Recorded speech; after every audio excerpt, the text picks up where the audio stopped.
dan akhirnya netizen bersuara soal Dirback. Nah, menurutmu dalam situasi sekarang urgensi untuk mendatangkan Dirback seperti apa, Yos? Ya betul, memang posisi Dirback kan saat ini di timnas kita masih kosong. Memang beberapa kali saat itu Pak Erick Thohir juga sedang berusaha mencari ya waktu itu ya, ketika memang gelaran setahun lalu ya, setelah mungkin sebelum atau 3 bulan sebelum Piala Dunia U17 waktu itu di Indonesia, karena gagal di Peru gitu kan, sempat mencuat karena memang saat itu nama yang dirumorkan adalah Frank Bournemouth ya, gitu ya, yang memang tugasnya saat itu memang untuk mendampingi timnas Indonesia U17. Porsinya beliau kan sebenarnya adalah lebih ingin mensupervisi bagaimana dalam struktur timnas gitu kan, ada jadi di PTN itu Badan Timnas Nasional ada orang yang bisa mensupervisi selain dari PTN sendiri. Ya itu memang didampingi kurang lebih sekitar 3 atau 4 bulan. Kemudian kan masyarakat lalu bilang oh ini mungkin adalah salah satu kandidat karena kita masih kosong, tetapi memang saat masa kontraknya habis 3-4 bulan memang ternyata tidak ada kabar lagi bahwa Frank Bournemouth itu dapat dijadikan Dirback itu untuk tetap ya, secara tetap. PSSI masih berusaha mencari nama-nama Dirback, memang kemarin di Eropa lebih diminati begitu. Ya memang kalau kita lihat kan ini sebenarnya lama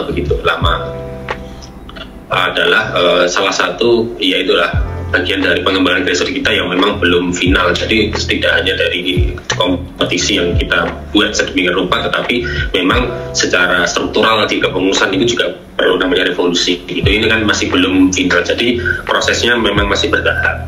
Kemudian kita banyak event, jadi ya sekarang kan memang PSSI sendiri dalam strukturnya memang fokusnya sekarang ya sudah ke timnas gitu, apalagi memang di berbagai macam event itu bagaimana caranya memang timnas itu juga harus berprestasi gitu.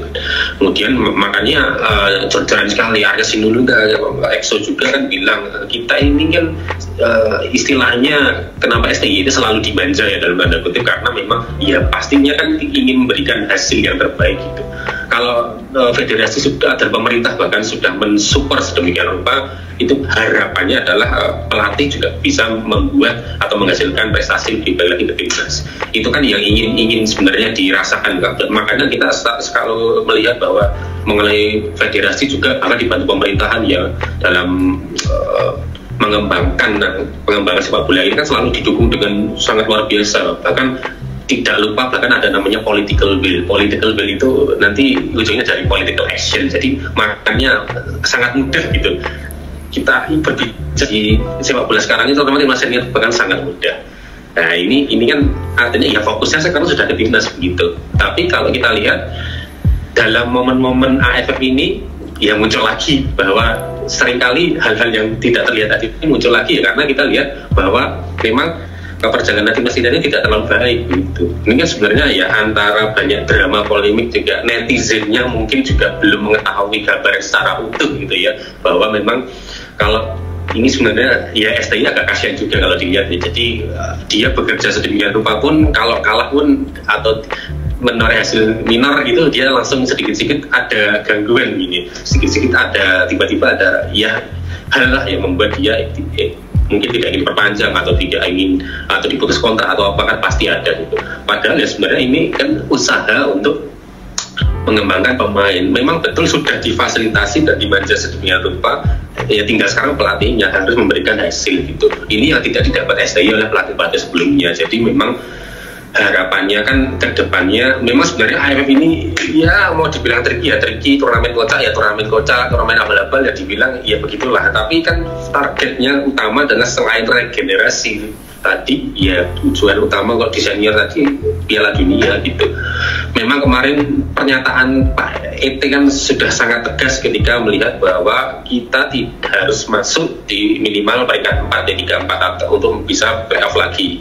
Tidak ada tawar-menawar gitu. Nah itu masyarakat langsung menyimpulkan lagi, wah ini kalau misalnya tidak lolos round 4 gimana, atau tidak lolos Piala Dunia gimana, bakal dipecat atau gimana, itu kan sudah pasti. Ya itu adalah gambaran dari target federasi selama ini, bahwa memang kalau kita sudah kasih sedemikian rupa, mana hasil kita terbaiknya untuk timnas begitu. Kemudian sekarang polemik muncul ya itu sebenarnya hal yang memang tidak lama ini ya muncul ya sudah terpendam gitu. Memang Dirtek itu sebenarnya sudah lama, kemudian nanti isu-isu muncul lagi adalah orang-orang yang ingin misalnya menyingkirkan di federasi, ganti selama orang ini belum diganti di federasi, jangan harap sepak bola Indonesia maju ya, itu kan masih nanti muncul lagi nomor begitu, sehingga nanti konsentrasi timnas fokusnya adalah terganggu. Tapi memang agak dilematisnya itu momen ini terjadi ketika STY ini dalam masa minor gitu, atau tidak mendapatkan hasil terbaik. Coba kalau kita kemarin berhasil mengalahkan Arab Saudi 2-0, luar biasa, kita selalu mendukung STY. Tetapi ketika STY salah sedikit itu langsung hajarnya itu luar biasa. Ini juga sebenarnya agak kasihan kalau kita melihat begini gitu.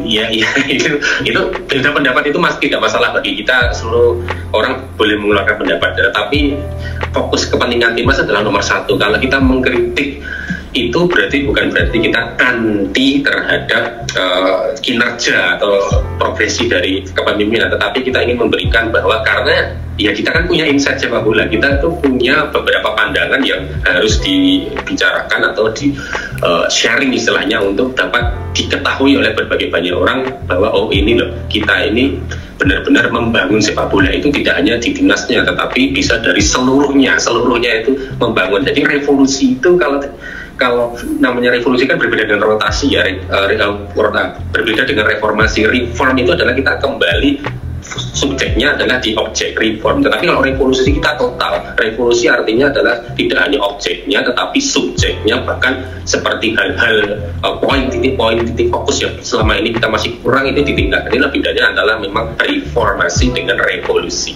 Kita harapkan revolusi ini yang sudah terjadi dengan bagus di PSSI selama mungkin 1 tahun lebih, 1,5 tahun lebih menjelang 2 tahun ini, berharap generasi lebih baik. Tapi masyarakat juga harus bisa membaca ya, algoritmanya harus bisa membaca melalui peran media sosial juga. Tadi betul, memang kita memberitakan timnas, juga kita harus memberitakan grassroots kita agar porsinya seimbang, karena memang media sosial itu berperan sangat besar untuk menentukan arah bagaimana timnas itu menjadi pemberitaan di sosial. Tapi memang harus disertai juga dengan iringan yang lain.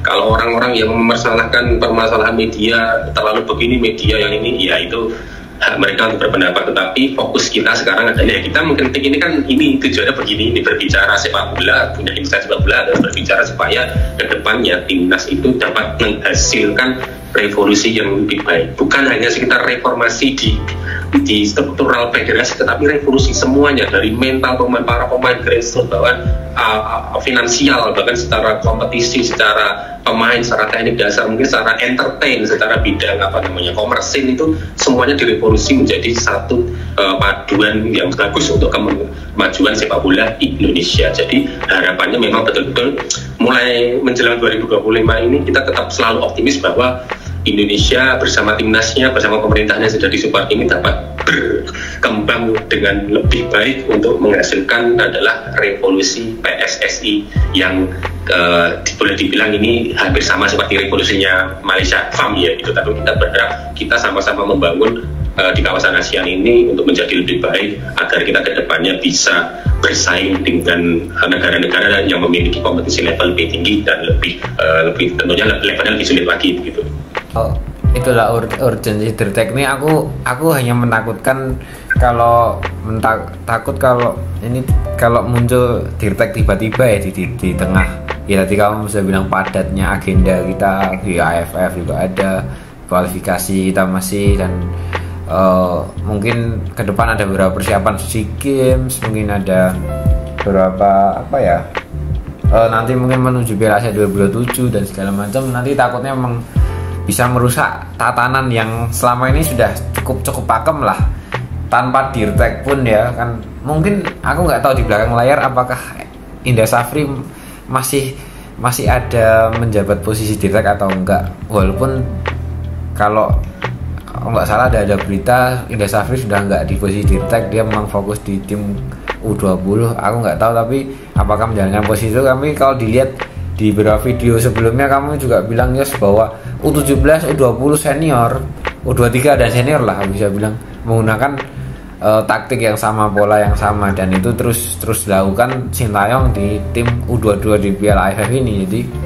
setidaknya secara pola itu kan sudah cukup mencakup lah tugas Dirtek, dan kalau ada Dirtek kan pasti berbicara lebih skup nasional ya, berbicara soal grassroots. Kalau kita mau berbicara nasionalnya, peaknya ya di timnas senior, kita mau pakai 3-4-3 atau 3-5-2, ya harus dari bawah. Kita berbicara anak-anak usia muda mulai dari 13-14 tahun, ketika nanti sudah bermain 11-11 itu diajari dengan pola 3 back, 3-4-3 atau 3-5-2. Itu mungkin untuk tugas di Dirtek akan lebih meluas seperti itu. Tapi ya aku setuju, tidak urgensinya mungkin tidak perlu sekarang, tapi ke depan jangka panjang perlu, karena kan seperti Piala AFF ini lah, aku regenerasi ini perlu, karena kita tidak akan berbicara soal kualifikasi ke depan di bulan Maret Juni, tapi kita mungkin berbicara soal Piala Asia 2027, berbicara soal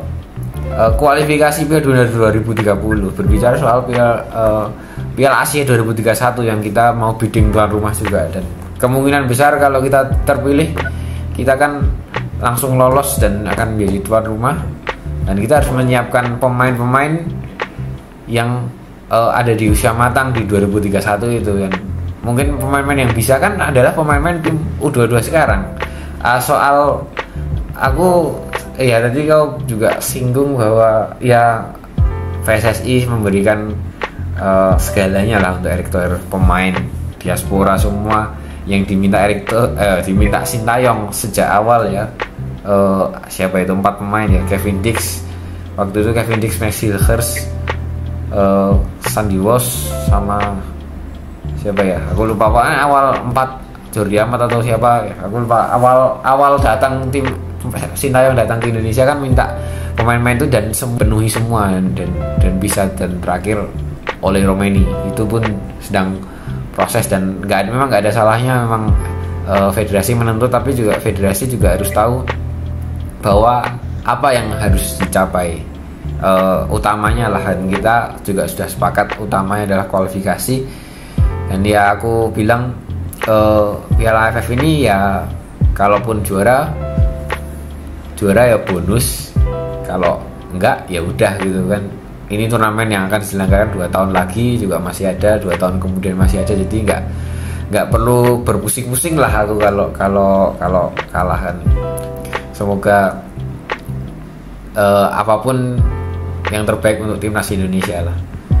Ingat, juara AFF itu adalah bonus, yang terpenting adalah Piala Dunia 2026. Oke, sampai jumpa lagi di video berikutnya. Salam sepak bola, ciao.